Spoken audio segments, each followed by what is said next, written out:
Bonjour à tous et bienvenue à la communauté Coyote. Je vous propose aujourd'hui de partir faire l'essai de la première Audi 100% électrique, un grand SUV empli de technologie baptisé e-tron.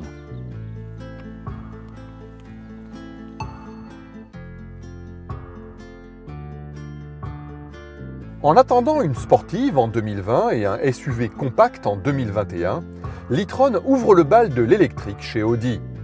Ce vertueux crossover, au gabarit encore plus impressionnant que celui de son rival, le Jaguar I-Pace, reprend les codes esthétiques du constructeur aux anneaux.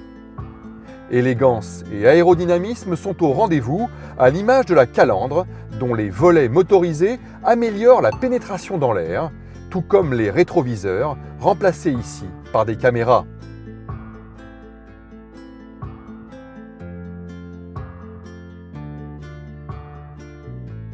Des caméras dont les images se projettent sur deux écrans sertis dans les portières.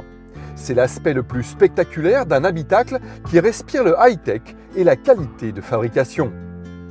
À l'avant, l'absence de boîte de vitesse a fait place à de vastes rangements, tandis qu'à l'arrière, c'est l'absence de tunnel de transmission qui génère un formidable espace habitable. Décidément très accueillante, l'e-tron s'offre également une soute immense, une modularité sans faille et un petit coffre à l'avant pour loger les câbles de recharge souvent sales.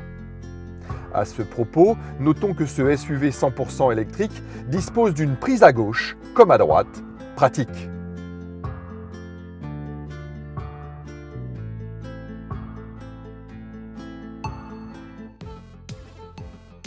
Allez, on jette un œil aux 3 dalles numériques. On bascule la commande de boîte automatique en position drive et c'est parti pour une première expérience de conduite au volant de cette Audi du futur. Doté de 2 moteurs électriques et d'une batterie lithium-ion de 95 kWh logée sous le plancher, l'e-tron surprend d'emblée par son dynamisme et l'équilibre de son comportement routier.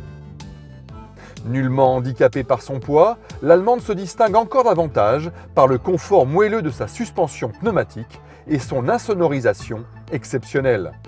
Son mode Boost, actif pendant 8 secondes, lui confère même des faux airs de GTI et son système automatique de régénération au freinage se révèle diablement efficace. Enfin, sa garde au sol, supérieure à 22 cm si nécessaire, lui autorise quelques escapades champêtres.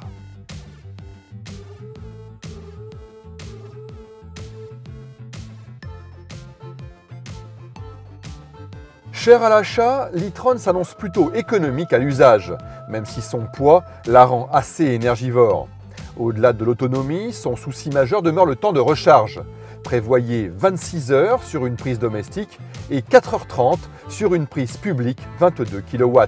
En attendant le déploiement du réseau de bornes Ionity qui permettront de recouvrer 300 km d'autonomie en 30 minutes seulement sur une prise 150 kW.